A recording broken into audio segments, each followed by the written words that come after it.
Bienvenidas, bienvenidos, bienvenides. Mi nombre es Nico Moreno y esto es Feminismo 101 o como a mí me gusta llamarle, Feminismos para Domis. El día de hoy hablaremos de género a partir de autoras feministas. Esto para empezar a hablar un poquito de qué es el feminismo interseccional.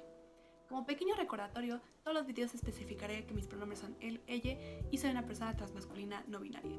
No toleraré ningún tipo de misgender ni ningún discurso de odio, TERF ni SWERF. Ahora, sin nada más que agregar, empecemos con el video.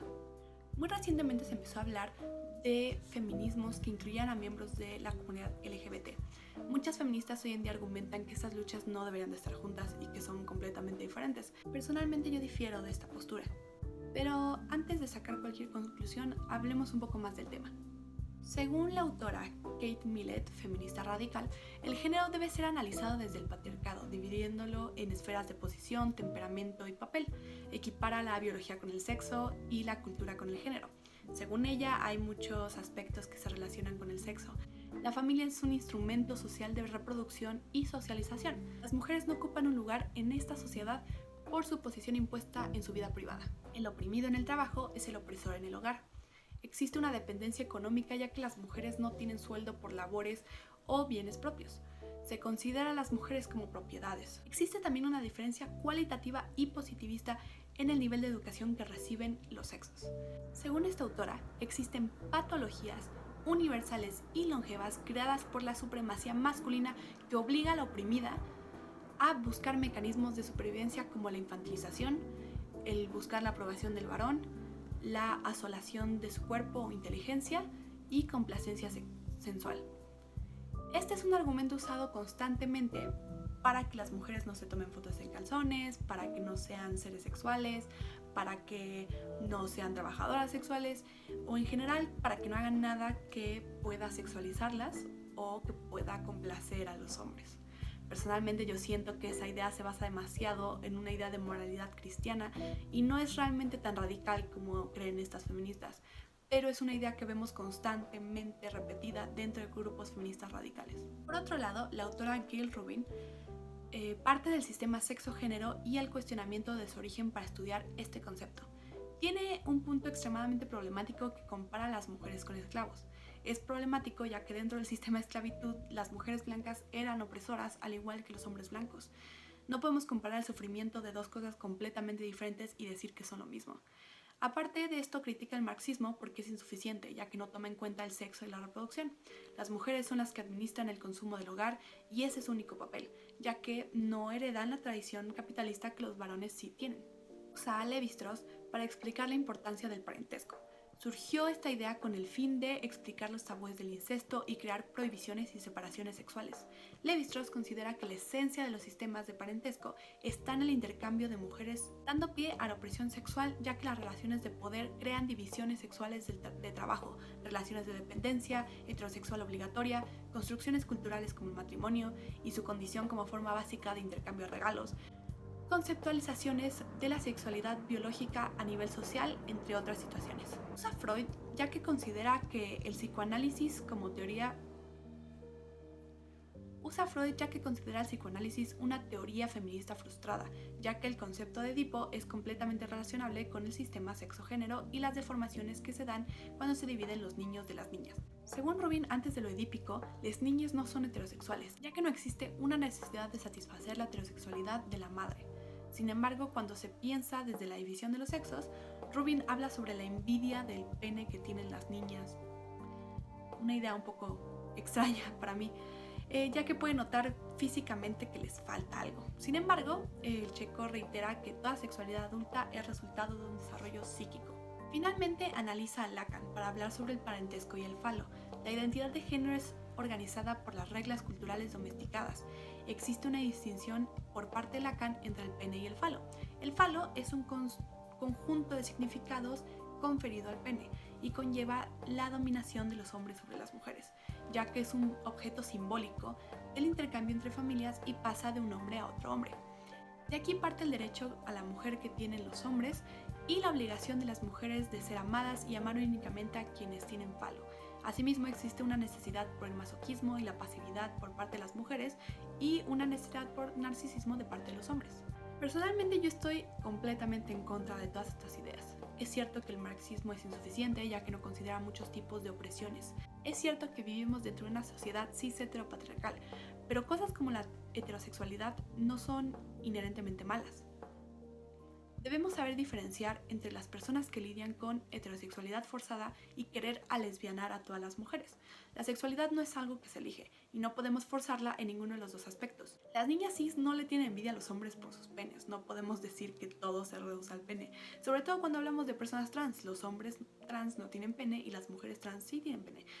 Es por eso que no podemos asociar el pene al hombre, tachándolo como algo malvado. Es cierto que se ha construido un sistema que premia a los hombres y exige pasividad de las mujeres. Pero si vamos a luchar por las mujeres, entonces debemos luchar por todas, no solamente las que entran en tu definición de mujer.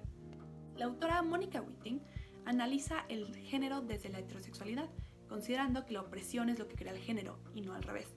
La sociedad existe porque existe una heterosexualidad y el mandato de la reproducción, y que nada es puramente biológico. El género es equiparable con el lenguaje y el sexo con la sociedad. Para esta autora, la categoría de sexo es totalitaria y cuenta con un sistema de justicia y castigo necesario para probar su existencia. Es heterosexual y exige que todo momento estén disponibles para los hombres y para la reproducción. Es necesario el contexto de explotación a las mujeres para contar con el sistema de producción y reproducción como el que tenemos hoy en día, ya que todas las acciones que pueden ejercer las mujeres están suministradas por la dominación. No existen los seres humanos, solo las relaciones que sostienen el pacto social. Para entender la realidad moderna, se crearon construcciones que categorizan la información y el sexo, las cuales son resultados de la opresión y explotación. Para esta autora, la marca de género tiene que ver con la relación entre lenguaje y realidad. Los lenguajes y sus sustantivos categorizan a las personas y refuerzan la división sexual. El género sirve para construir un discurso político para el contrato social heterosexual. Y el lenguaje sirve para darle forma a la realidad que le quita la subjetividad a las mujeres. Wittig busca que las categorías de sexo terminen siendo obsoletas en el lenguaje y que se destruya el género por el uso del lenguaje. Se necesita del trabajo filosófico, económico y político para cambiar el lenguaje estructural y funcionalmente. Dentro de esta idea, considera que las lesbianas no son mujeres, no como las define la sociedad heterosexual. Al igual que se creó la palabra mujeres para diferenciar a los hombres, se creó la palabra homosexualidad para diferenciar a la heterosexualidad. Este argumento también lo podemos usar para lo cis y lo trans. No existió lo cis hasta que surgió lo trans y se sintió la necesidad de diferenciarlo. Para ella, la heterosexualidad es un régimen político totalitario y universal. Todo debe apuntar a abolir la categoría de mujer, ya que esta es una creación de los varones para la supervivencia de la hegemonía. Según Adrienne Rich, el poder masculino hegemónico ha sido el encargado de imponer relaciones heterosexuales obligatorias para tener una otra edad a la cual le pueda negar su propia sexualidad y disfrazarlas de deseo sexual biológico o natural. Rich propone una existencia lesbiana, desde la cual se comiencen a explorar y resignificar las relaciones entre mujeres, la historia de la resistencia o continuum lesbiano de las mujeres, el erotismo, el deseo y el afecto. Esta propuesta práctica y discursiva logra fortalecer a las mujeres, ya que están aliándose con sus pares, no con un sector que simplemente los va a oprimir. Rich incluso enlista las características del poder masculino en el régimen heterosexual, la cual incluye premisas como forzar o explotar al trabajo de las mujeres, usurparlas como criaturas, confinarlas físicamente, usarlas como objetos en transacciones entre hombres, limitar su creatividad, privarles de conocimiento, entre otras cosas. El lesbianismo es una herramienta necesaria para resistir contra la heterosexualidad como régimen político, ya que se sale del mandato de la obligatoriedad, poniendo el deseo propio primero. Es de aquí que surge esta idea del lesbianismo político, el cual creo que es extremadamente dañino, ya que crea la idea de que 1. El hombre es la causa de todos los males y debemos de hacer todo lo posible para alejarnos de él, y 2. Que la sexualidad es algo que podemos elegir. Es posible empoderarse y luchar por los derechos de las mujeres sin necesidad de ser lesbiana. Según Virginie Despentes, el trabajo sexual, la violación y la pornografía existen como dispositivos culturales que evidencian el posicionamiento de la mujer en relación con la del hombre. Despentes cuestiona estos posicionamientos y reivindica situaciones y espacios que sitúan la debilidad de la mujer ante el hombre, y abre paso al estudio de construcción de la masculinidad y el papel que se juega en la noción de relación entre ambos objetos. Su discurso mantiene énfasis en lo performático a través de la importancia del discurso sexo-género y cuestionando de manera constante dónde queda la posición de poder desde el ser mujer. Este tipo de discurso es otro que se transforma en odio en contra de las trabajadoras sexuales, pero ese es un tema para otro video. Hasta este momento hemos mencionado únicamente autoras que son usadas constantemente por feministas radicales para justificar su transfobia y su constante acoso a las personas trans y no binarias, argumentando que no pertenecemos a la lucha a menos que hayamos sido socializados como mujeres. Ahora me gustaría hablar un poco de otros autores. Empecemos con la famosa Judith Butler. Esta autora pregunta cuál es el sujeto del feminismo y ve que el sustrato material parte de la categoría de género y el cuerpo sexuado, ya que todo es cultural. Considera que no podemos leer al cuerpo sin el género, ya que este genera identidades y problematiza la inteligibilidad de los géneros binarios y la manera en la que se puede agrietar en la totalidad del sistema en las relaciones de poder. Las relaciones de poder nos atraviesan de muchas maneras, no solo se es mujer y tampoco se puede escapar de las relaciones o rastrear de dónde vienen. En vez de ver una sola dominación, podemos percatarnos de diferentes dominaciones y cuestionarnos la necesidad y permanencia de la unidad.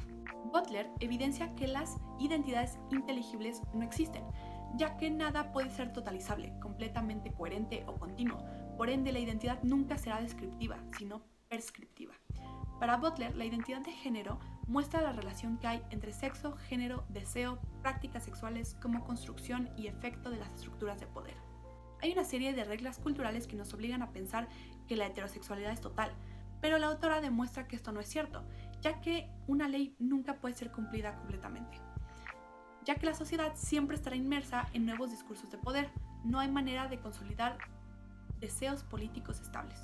El autor, Robert Kazanjian, plantea que la masculinidad se hereda a los hijos de los padres y estos lo heredan de sus padres y abuelos. Toda infelicidad que sienten los hombres debe ser enmascarada con pintura de guerra, lo cual conduce solamente a la destrucción. La construcción patriarcal de la masculinidad condiciona a los hombres para rechazar las propuestas genuinas al dolor que ellos experimentan, y las experimentan las personas a su alrededor. Al no exteriorizar sanamente el dolor, lo hacen por medio de violencia y agresión y condiciona a las personas que les rodean a temer de ellos. Una de las formas hacia la deconstrucción de la masculinidad tóxica es ser aliado feminista y de la lucha de los derechos LGBT+. Dejar al lado la neutralidad, ya que esta te hace cómplice del desempoderamiento sistemático de las mujeres y las personas de la comunidad. Se debe tener cuidado con intentar ser el protagonista de las luchas, ya que no se es. No hay que invadir ni apropiarse de estos espacios. Se debe escuchar y empatizar con los demás, educarse sobre feminismo. Los hombres se deben querer a ellos mismos sin tener que cumplir con el mandato masculino, quererse tal cual son y no imponerse la masculinidad tóxica. También se debe anticiparse a las críticas que se reciben por parte de las personas que se benefician del sistema patriarcal y critican a las personas que intentan derribarlo. El término interseccionalidad fue acuñado por Kimberly Williams Crenshaw en 1989 en su publicación The Marginalizing the Intersection of Race and Sex, a Black Feminist Critique of Anti-Discrimination Doctrine, Feminist Theory and Anti-Racist Politics, donde habla sobre la necesidad de reconocer a las mujeres negras como mujeres y como negras, sin olvidar las interacciones entre las dos condiciones que constantemente se alimentan entre sí. La idea de interseccionalidad ya había sido trabajada por autoras de procedencia afro, latina y chicana desde la década de los 70 del siglo XX. Personajes como Angela Davis, Audre Lorde, Gloria Anzaldúa nos comparten en sus textos la importancia de saberse mujer, pero también saberse negra, morena, blanca, latina, chicana, lesbiana, poeta, etc. Tomando en cuenta que estas condiciones no van a poder separarse cuando nos enfrentemos al mundo, empeorando o mejorando nuestras experiencias dependiendo del nivel de otredad al que pertenecemos. La importancia del enfoque interseccional de las teorías feministas nos lleva a notar la falta de este en algunas autoras que se han vuelto cruciales para los estudios de género. Por ejemplo, Judith Butler. Butler es una mujer blanca, estadounidense, educada en la Universidad de Yale, es una de las más importantes representantes del postestructuralismo y la teoría queer. Su libro, El género en disputa, despertó una serie de debates importantes para la historia de la teoría feminista, gracias a su enfoque postmoderno que se atreve a preguntar quién es el sujeto del feminismo.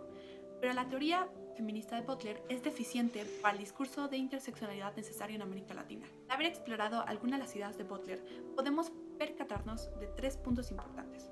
Primero, el lenguaje utilizado por la autora es altamente complejo y académico, lo cual hace que la lectura del texto sea algo casi imposible para una población no especializada en lenguaje académico, filosófico y postestructuralista. Butler expone sus ideas de una forma completamente alejada de las vivencias y experiencias personales. Aunque sabemos que la autora es lesbiana, es complicado entender de dónde vienen sus pensamientos y hacia dónde van, ya que la manera en la que las plantea, analiza y cuestiona es sumamente compleja, abstracta e impersonal.